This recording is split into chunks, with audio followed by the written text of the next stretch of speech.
ஆண்டவராகிய இயேசுவின் நாமத்தினாலே சிவகாசி காஸ்பல் டேபர்னாக்கிள் சபையின் சார்பிலே உங்கள் யாவரையும் வாழ்த்தி வரவேற்கிறோம். தேவன் உங்களை ஆசீர்வதிப்பாராக. இந்த நாளிலும் வேதாகமத்திலிருந்து ஒரு வசனத்தை வாசித்து நாம் தியானிக்கும்படியாக இருக்கிறோம். இதில் இணைந்திருக்கிற கர்த்தருடைய பிள்ளைகள், கர்த்தருடைய வார்த்தையை நீங்கள் கவனமாய் கேட்கும்படியாக இயேசுவின் நாமத்தில் தாழ்மையோடு கூட கேட்டுக்கொள்கிறேன். நாம் சிந்திக்கும்படியாக தெரிந்து கொண்ட வேத பகுதி ரோமர் எழுதின நிருபம் 6வது அதிகாரம் 23வது வசனத்தை நான் வாசிக்கிறேன். பாவத்தின் சம்பளம் மரணம், தேவனுடைய கிருபை வரமோ நம்முடைய கர்த்தராகிய இயேசு கிறிஸ்துவினால் உண்டான நித்திய ஜீவன். பிரியமானவர்களே, இந்த வசனத்திலே பவுல் எழுதியிருக்கிறதை நாம் தெளிவாக பார்க்கிறோம். பாவத்தின் சம்பளம் மரணம் என்றும், தேவனுடைய கிருபை வருமோ நம்முடைய கர்த்தராகிய இயேசு கிறிஸ்துவினால் உண்டான நித்திய ஜீவன் என்று இந்த இடத்திலே நாம் வாசிக்கிறோம். அருமையானவர்களே, மனிதன் மரணத்திற்காக சிருஷ்டிக்கப்பட்டவன் அல்ல என்பதை நாம் இந்த வசனத்தின் வாயிலாக அறிய முடிகிறது. மனிதன் நித்திய ஜீவனை உடையவனாக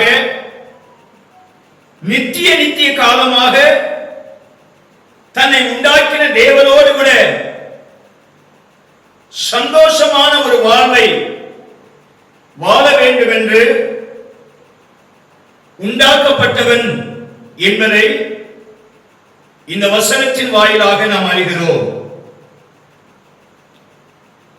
ஆனால் இன்றைக்கு நாம் பார்க்கும்போது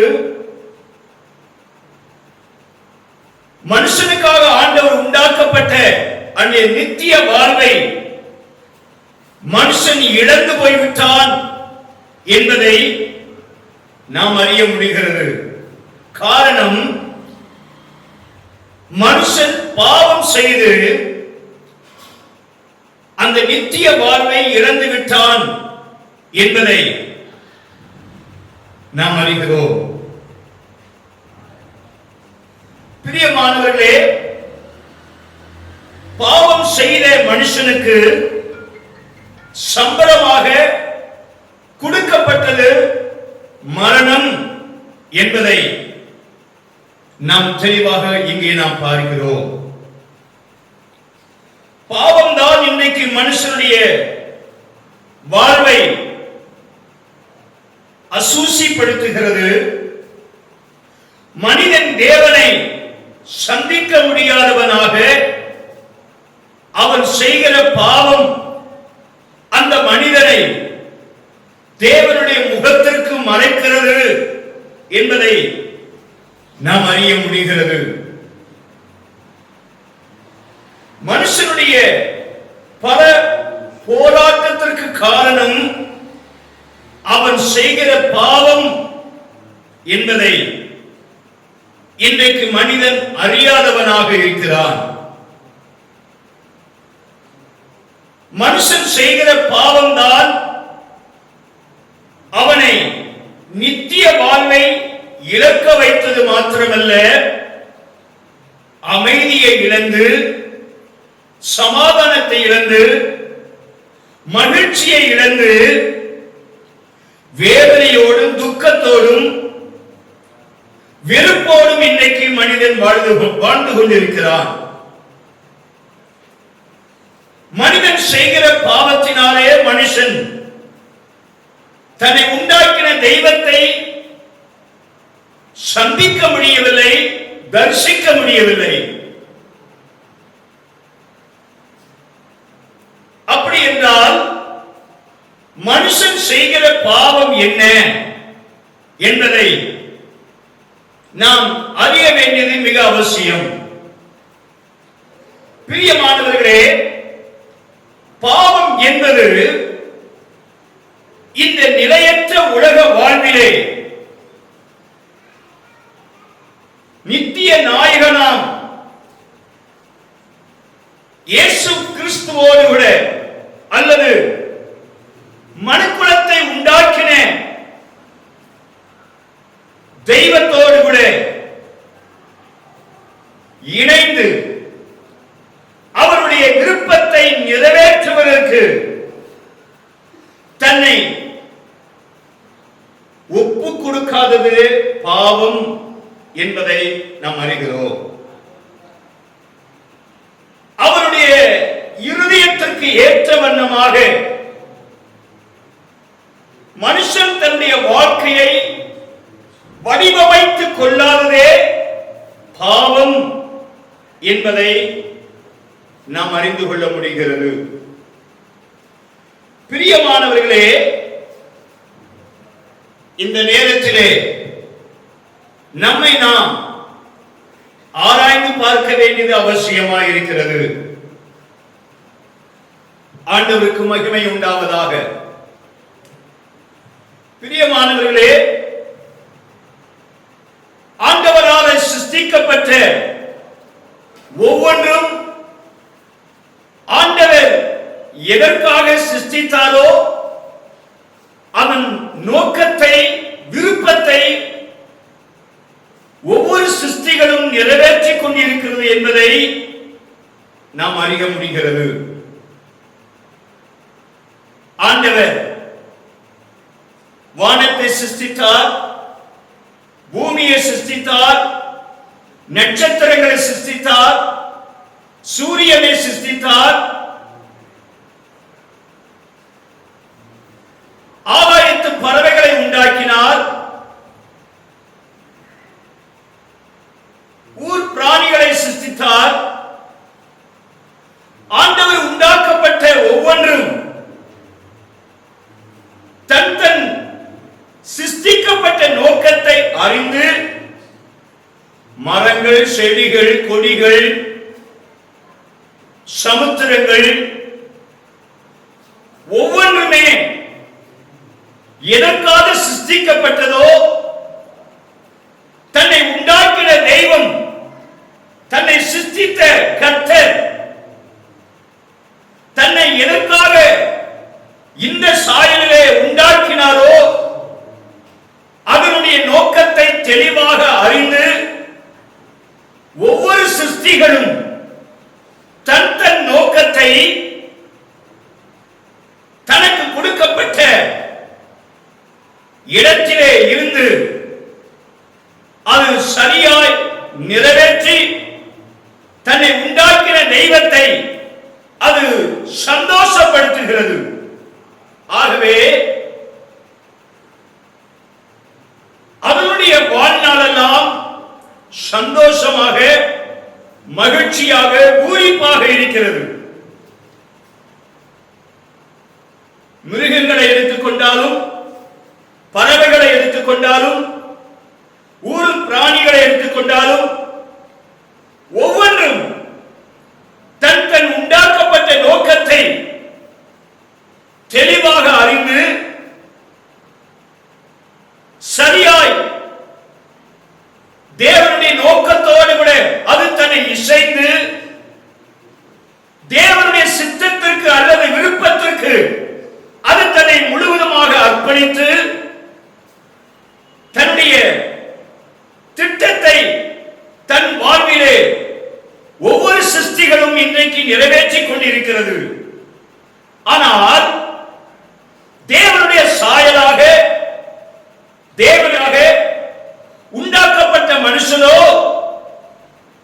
தன்னை உண்டாக்கின தெய்வத்தை மறந்து, தன்னை உண்டாக்கின ஆண்டவரை மறந்து, அவர் கொடுக்கப்பட்ட கட்டளையை மறந்து, அவருடைய உபதேசத்தை மறந்து, அதன்படி வாழ்வதற்கு தன் வாழ்க்கையை அர்ப்பணிக்காதவர்களாக, வடிவமைத்துக் கொள்ள மனமற்றவர்களாக, தன் இஷ்டம் போல வாழ வேண்டும் என்று அவர்கள் ஒவ்வொரு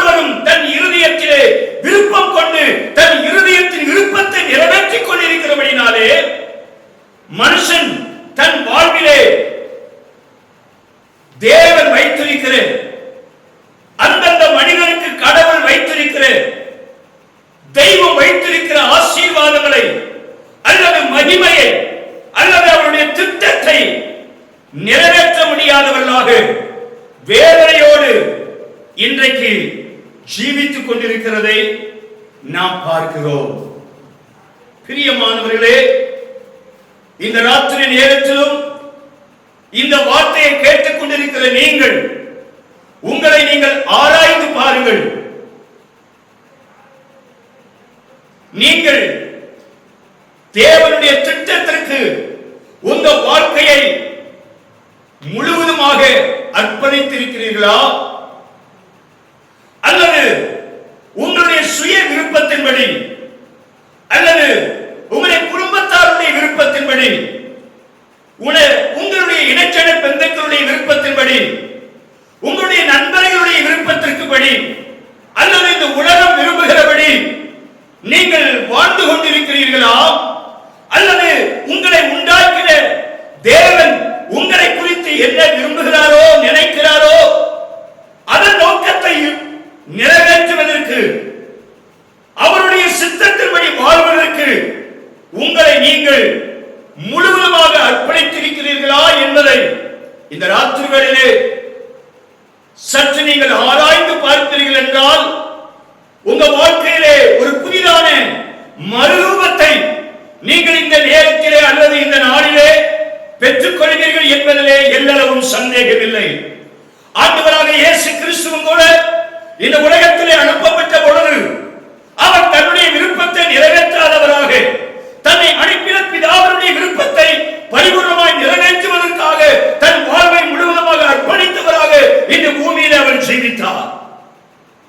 ஆம் பிரியமானவர்களே, அதே போல நீங்களும் நானும் இந்த உலகத்திலே ஆண்டவர் நமக்கு எவ்வளவு ஆயுசு நாட்களை கொடுத்திருக்கிறாரோ, ஆண்டவர் நம்மை இந்த பூமியிலே வைத்த நம்முடைய ஜீவிய காலம் முழுவதுமாக நம்முடைய விருப்பத்தை நிறைவேற்றுவதற்கு நாம் நினைக்காதபடி இந்த உலகத்திலே ஜீவிக்கிற நாட்கள் முழுவதுமாக நாம் இந்த உலகத்திலே ஜீவித்தாலும் நம்மை உண்டாக்கிற தெய்வத்தினுடைய நோக்கத்தை அல்லது அவருடைய விருப்பத்தை அவருடைய சித்தத்தை நிறைவேற்றுவதற்கு நம்மை பரிபூர்ணமாக அர்ப்பணிப்போம் என்றால், நாம் எந்த நேரத்திலே எந்த நாளிலே நம்மை அவருடைய விருப்பத்திற்கு நம்மை அர்ப்பணிக்க நம்மை ஒப்பு கொடுத்து நாம் ஒரு புதிய வாழ்க்கை வாழ்வதற்கு நாம் ஆரம்பிக்கிறோமோ அந்த நேரம் முதல் அந்த நாள் முதல் நம்முடைய வாழ்க்கையிலே இதுவரைக்கும் நடக்கிறாத ஒரு புதிய காரியங்களை நம்முடைய வாழ்க்கையிலே, உங்களுடைய தனிப்பட்ட ஜீவியத்திலே, உங்களுடைய குடும்ப வாழ்க்கையிலே, உங்களுடைய தேசத்திலே, உங்களுடைய பட்டணத்திலே, உங்களுடைய சபையிலே கர்த்தர் நிச்சயம் நிறைவேற்றுவார் என்பதிலே சந்தேகமில்லை. இதுவரைக்கும் உங்களுடைய விருப்பத்தை நிறைவேற்றிக் கொண்டிருப்பீர்கள் என்றால் அதை எல்லாவற்றையும் ஆண்டவரிடத்திலே அறிக்கை செய்து விட்டுவிட்டு தேவனுடைய விருப்பத்தை நிறைவேற்றுவதற்கு உங்க வாழ்வை ஆண்டவருடைய கரத்தில் ஒப்புக் கொடுங்கள். நான் உங்களுக்காக ஜெபிக்க போகிறேன். எல்லாரும் கண்களை மூடுவோம், கர்த்தரை நோக்கி பார்ப்போம். பரிசுத்தமும் கிருபையும் நிறைந்த பரலோக பிதாவே, இந்த நல்ல வேலைக்காக நாங்கள் உமக்கு நன்றி செலுத்துகிறோம். இதுவரைக்கும் நீர் எங்களோடு கூட பேசிக் கொண்டிருந்த உடைய வார்த்தைக்காக உமக்கு ஸ்தோத்திரம். உடைய வார்த்தை கேட்ட ஜனங்கள் ஆசீர்வதிக்கப்பட வேண்டும் என்று ஜெபிக்கிறோம். உடைய வார்த்தை கேட்ட பிள்ளைகள் ஒவ்வொருவரையும் நீர் ஆசீர்வதியும். இந்த வசனத்தை கேட்டவர்கள் இந்த நிமிஷம் முதல் தங்களுடைய வாழ்க்கை ஆண்டவருடைய சித்தத்திற்கு அல்லது ஆண்டவருடைய விருப்பத்திற்கு முழுவதுமாக தங்களை அர்ப்பணித்து தங்களுடைய விருப்பத்தை நிறைவேற்றுவதை விட்டுவிட்டு, தங்களுடைய சுய விருப்பத்தின்படி ஜீவிப்பதை விட்டுவிட்டு, உலக விருப்பத்தின்படி வாழ்வதை விட்டுவிட்டு ஒரு புதிய வாழ்க்கை வாழும்படி தன்னை உண்டாக்கிய தேவனுடைய விருப்பத்திற்கு ஏதுவாக தன்னுடைய வாழ்க்கையை வடிவமைத்துக் கொள்வதற்கு யாரெல்லாம் இந்த ராத்திரி நேரத்திலே தங்களை அர்ப்பணிக்கிறார்களோ அவருடைய அர்ப்பணிப்பை கர்த்தர் அங்கீகரித்து அவருடைய வாழ்க்கை இந்த நாள் முதல் இந்த நிமிஷம் முதல் நீர் புதுப்பிக்க வேண்டும் என்று ஜெபிக்கிறோம். இதுவரைக்கும் அவர்கள் பெற்றுக்கொள்ளாத ஒரு பெரிய சந்தோஷ சந்தோஷத்தை, ஒரு பெரிய ஆசீர்வாதத்தை, ஒரு ஜெய ஜீவியத்தை, சந்தோஷமான வாழ்க்கையை, நித்திய வாழ்வை அவர்கள் சுதந்திரித்துக் கொள்ளும்படி கர்த்தர் ஒவ்வொருவருக்கு கிருபை அளிப்பீராக. துதி கன மகிமை எல்லாம் உமக்கே செலுத்துகிறோம். தொடர்ந்து உம்முடைய கிருபையின் பிரசன்னம் ஒவ்வொருவரை ஆட்கொள்ளட்டும். இயேசு கிறிஸ்துவின் நாமத்தில் ஜெபம் கேளும் நல்ல பிதாவே. ஆமென், ஆமென், ஆமென். கர்த்தர் உங்களை ஆசீர்வதிப்பாராக. மறுபடியும் இன்னொரு நிகழ்ச்சியிலே உங்களை சந்திக்கும் வரை ஆண்டவருடைய மாறாத கிருபையின் பிரசன்னம் உங்களை மூடிக்கொள்வதாக. ஆமென்.